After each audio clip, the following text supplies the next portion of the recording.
ఎందుకు దేవా నీకు స్తోత్రం స్తోత్రం స్తోత్రం స్తోత్రం. మంచిగా స్తోత్రం చెప్తా మాత్రం.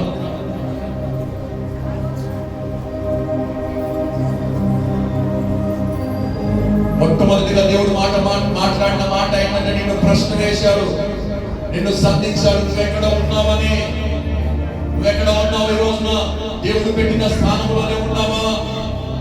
దావీదైతే యుద్ధంలో ఉండాలి కానీ మిద్ద మీద ఉండి పాపం చేసి తన ఆధిక్యతను కోల్పోయాడు. ఆ పాపం చేయడం ద్వారా తన కళ్ళ ముందే 4 కుమారులు చనిపోవడానికి కారణమయ్యాడు. ఆ ఒక్క పాపము, చూపు ద్వారా చేసిన పాపము తన జీవిత గతిని మార్చేసింది, తన చరిత్రను మార్చేసింది, తన కుటుంబ వ్యవస్థను పాడు చేసేసింది. ఎక్కడ ఉండాలి? నువ్వు మందిరంలో ఉండాలి, నువ్వు ప్రార్థన జీవితంలో ఉండాలి, నువ్వు ఆత్మీయ జీవితంలో ఉండాలి, నువ్వు ప్రార్థించే గుంపులో ఉండాలి, నువ్వు పరిశుద్ధులతో సహవాసం చేయాలి. నీ సహవాసం ఎవరితో ఉంది? నీ స్నేహాలు ఎవరితో చేస్తున్నావు? లోకంతో మన సహవాసం కాదు. దేవుని సంఘంలో పరిశుద్ధులతో మన సహవాసం ఉండాలి, దేవునితో మన సహవాసం ఉండాలని దేవుని వాక్యం సెలవిస్తూ ఉంటుంది. ఎక్కడ ఉండాలి? ఎక్కడ ఉంటున్నావు సహోదరుడా? పాన్ షాపుల దగ్గర కాదు, వైన్ షాపుల దగ్గర కాదు, ఫ్రెండ్స్ మధ్యలో కాదు. నువ్వు ఉండాల్సిందే దేవుని సన్నిధిలోనే ఉండాలి, దేవుని సముఖంలోనే ఉండాలి. అందుకన్నా దేవుడు మనల్ని పిలిచింది. నీ పిలుపేంటి? నీ దర్శనం ఏంటి? పరిశుద్ధతలో ఉండకుండా పాపములో ఉంటున్నావు. పరిశుద్ధమైన జీవితాన్ని కోల్పోయావు, పవిత్రమైన జీవితాన్ని కోల్పోయి పాపము సహవాసాలు, పాపము జీవితాన్ని జీవిస్తున్నావు. ఎక్కడ ఉన్నావు ఈరోజు? మొత్తం పని చేస్తున్నావు, చేయొద్దన్న పని చేస్తున్నావు, చూడొద్దనే చూస్తున్నావు, వినకూడని వింటున్నావు, వెళ్ళకూడని స్థలాలకు వెళుతున్నావు. జాగ్రత్త. ఎక్కడ ఉన్నావు నువ్వు? సాంసోను ఎక్కడ ఉండాలి? నాశనం చేయబడిన అనుభవంలో, బలవంతుడు స్థాయిలో, ఇశ్రాయేలు రక్షించే ఒక రక్షణకర్తగా దేవుడు తనని ఆ స్థాయిలో ఉంచలే. ఆ స్థాయిలో ఉండాల్సిన వ్యక్తి దిగజారిపోయి రోజున తెలియగా ఇంటిలో, తెలియగా ఒడిలో ఉన్న ప్రాణాన్ని బట్టి తన కన్ను ఊడబెట్టబడి తన బలం పోయింది. నువ్వు యెరూషలేములో ఉండాలి. యెరికో దగ్గరికి నువ్వు రాకూడదు.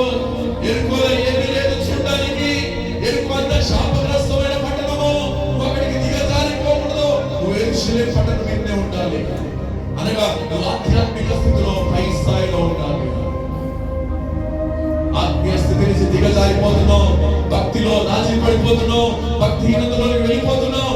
ఎక్కడి నుంచి ఎక్కడికి వస్తున్నావు? మొదటి భక్తి ఏంటి? నీ ఆసక్తి ఎంతో ఉండే, నీ పట్టుదల ఎంతో ఉండే, ఎంతో ప్రార్థించేదానివి, ఎంతో ప్రార్థించేవాడివి, దేవుని కొరకు ఆశ, దేవుని కొరకు తపన, దేవుని కొరకు మంట కలిగిన నీవు ఆ స్థాయిలో ఉండాల్సిన వాడివి. ఎందుకు దిగజారిపోతున్నావు? ఎందుకు ఆరిపోతున్నావు? ఎందుకు చల్లారిపోతున్నావు? ఎందుకు రాజీ పడిపోతున్నావు? ఎక్కడ ఉన్నావు? ఇంకా నిందలో, ఐగుప్తు నిందలోనే ఉన్నావు, ఫిలిష్తీయుల నిందలోనే ఉన్నావు. అష్షూరు నింద నిన్ను వెంటాడుతోంది, ఐగుప్తు నింద నిన్ను వెంటాడుతోంది. ఆ నింద వెంటాడుతున్నది. నింద పోవాలంటే వెలుగులకు రావాలి. మోకాళ్ళ మీద దాన్ని విడగొట్టుకో. రాత్రి దేవుడు నీతో మాట్లాడుతున్న మాట, మోకాళ్ళ వెలిగిరా. మా ప్రభు పాదాలు పట్టుకో. ప్రభువా, ఎంతో కష్టపడుతున్నామయ్యా, ప్రయాసపడుతున్నామయ్యా, ఫలితము లేని జీవితాలు శూన్యముగా బ్రతుకుతున్నాం ప్రభువా. మా చేతుల కష్టం అధికంగా అనుభవించలేకపోతున్నాం. పెద్దగా పోతుందయ్యా, అప్పుల పాలైపోతుందయ్యా, ఫైనాన్స్ లో పాలైపోతుందయ్యా, పెద్దగా ఖర్చైపోతుందయ్యా, ఇంట్రెస్ట్ అయిపోతుందయ్యా. ఇదిగో తొలగించుకోవాలి. పశ్చాత్తాపడు ప్రభుని కనవచ్చు. పశ్చాత్తాపడు ప్రభు, నా పాపాలను క్షమించు, నా విగ్రహములను క్షమించు ప్రభువా, నేను చేసిన తప్పులను క్షమించు ప్రభువా. నింద తొలగిస్తాను. ఫిలిష్తీయుల నింద, నీ కృంగుబాటు ఏం చేయడం వల్ల కావట్లేదని కృంగుబాటులో వెళ్ళిపోయావు. ఇంకా నువ్వు సాధించలేవు అనుకుంటున్నావు, నీ వల్ల కాదనుకుంటున్నావు. ఆ కృంగుబాటు నుంచి, నెగిటివ్ థింకింగ్ నుంచి బయటికి రావాలంటే నీ సామర్థ్యం మీద కాదు, దేవుని మీద నువ్వు ఆధారపడాలి. ప్రభువా, నీవే నా ఆధారమయ్యా, నీవే నా ఆధారమయ్యా, నీవే నా ఆధారం ప్రభువా.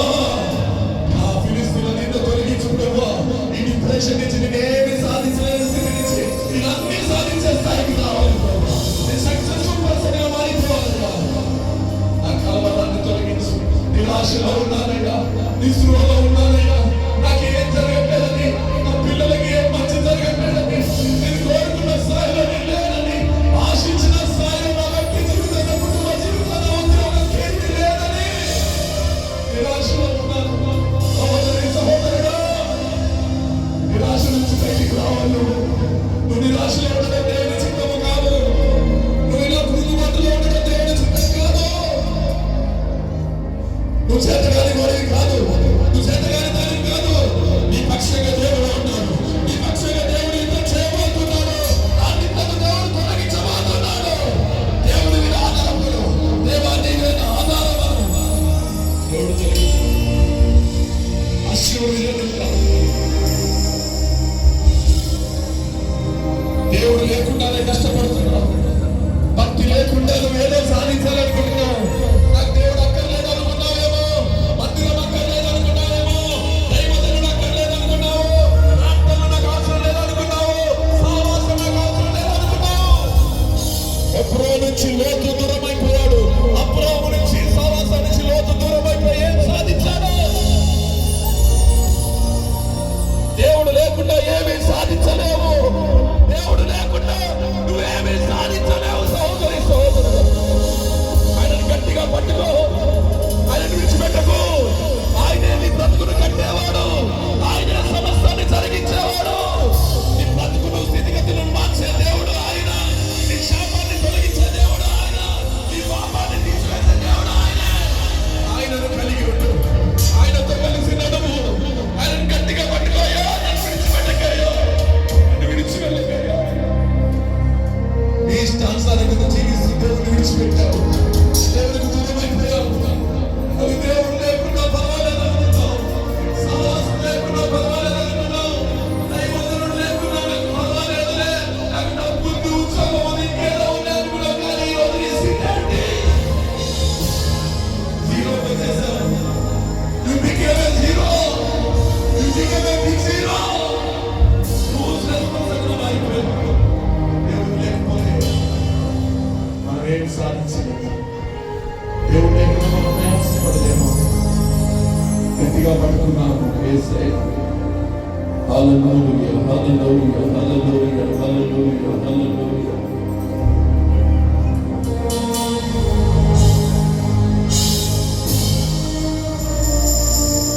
Thank you, Lord. Thank you, Lord. Thank you, Lord. Thank you, Lord. Thank you, Lord. యేసయ్యా, నీకు స్తోత్రమయ్యా, స్తోత్రమయ్యా, స్తోత్రమయ్యా, స్తోత్రమయ్యా. వేరే లేదయ్యా, వేరే ఆధారం, నా దుర్గమా, నా శైలమా. వేరే లేదయ్యా, వేరే ఆధారం, నా దుర్గమా, నా కేడమా. ఆరాధన నా తండ్రి నీకే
దేవా మీరు ఇంతవరకు మీరు మాతో మాట్లాడారు.